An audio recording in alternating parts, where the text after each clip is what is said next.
जो high side float valve तो हो गया था, अब ये है लो साइड फ्लोट वाल्व। ये उससे भी सिंपल है, लेकिन इसकी थोड़ी सी टेक्नोलॉजी अलग है। अच्छा, अब तक जितना देखे थे आप, उसमें क्या था कि एक ओरिफिस में से हाई प्रेशर लिक्विड पास होता था और लो प्रेशर बन जाता था। हाँ, और लो प्रेशर लोड लेके वेपर में चेंज हो जाता था, हीट लोड लेके वेपर में चेंज हो जाता था जी, है ना। जी, तो उसको कहते हैं dry expansion system, DX system. ये सारे अब तक जितने पढ़े ना, वो सारे DX वाले ही थे। ओके, अब ये जो आज मैं बता रहा हूँ, ये थोड़ा सा हटके है। अब यहाँ देखिए, ये है हाई प्रेशर, वही कंडेंसर से आ गया हाई प्रेशर। अब हाई प्रेशर आके यहीं पे ओरिफिस आ गया, यानी वाल्व यहीं आ गया, और यहाँ से आके यहाँ ये प्रेशर कम हो गया, तो यहाँ आ गया लो प्रेशर। ये पूरे में लो प्रेशर, ये सारी टैंक जो है ना, ये पूरी लो प्रेशर साइड पे है, ठीक है।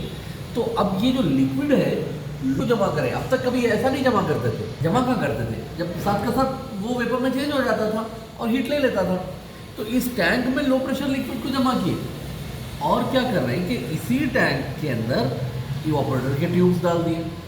शुरू का भी इसी में, ख़त्म का भी इसी में, इसी टैंक से शुरू हो रहा और इसी में ख़त्म हो रहा। Means this tank is also a part of evaporator.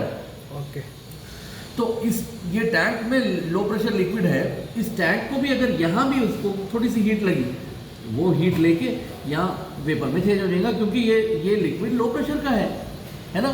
तो this tank also has to be insulated. ये पूरी टैंक इंसुलेट करना, और ये जो ट्यूब्स है जहाँ भी रखे वो तो इंसुलेशन में रहना ही है इवापोरेटर।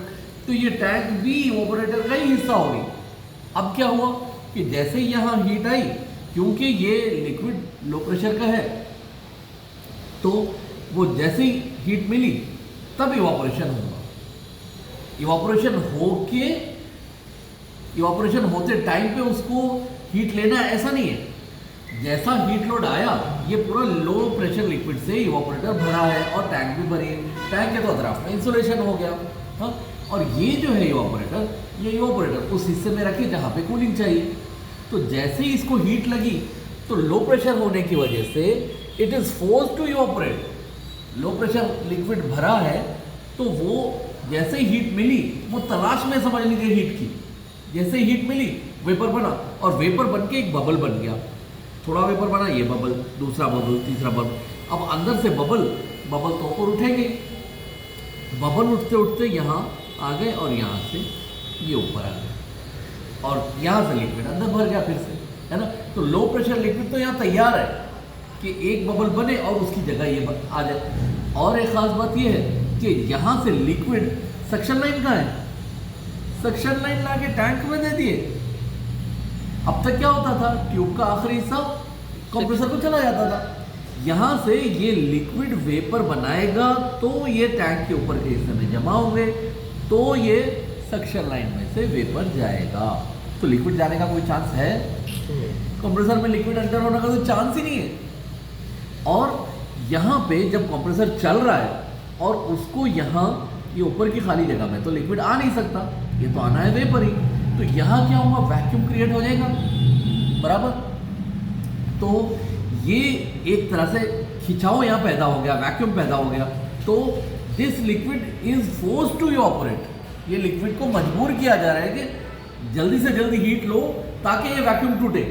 जल्दी से जल्दी हीट लेगा, वेपर छोड़ेगा, तो ये वैक्यूम टूटेगा, नहीं तो यहाँ खिंचाव बना हुआ रहेगा। ये लिक्विड तो ऊपर जा नहीं सकता, और यहाँ वेपर है नहीं, तो वो माइनस में जा रहा प्रेशर उसका, हाँ, समझ गए।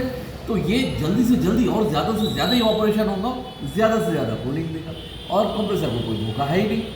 समझ में आया? ये पूरा लो प्रेशर साइड, यहाँ पूरा लिक्विड, लो प्रेशर लिक्विड, और यहाँ से सिर्फ और सिर्फ वेपर ही जा सकता है।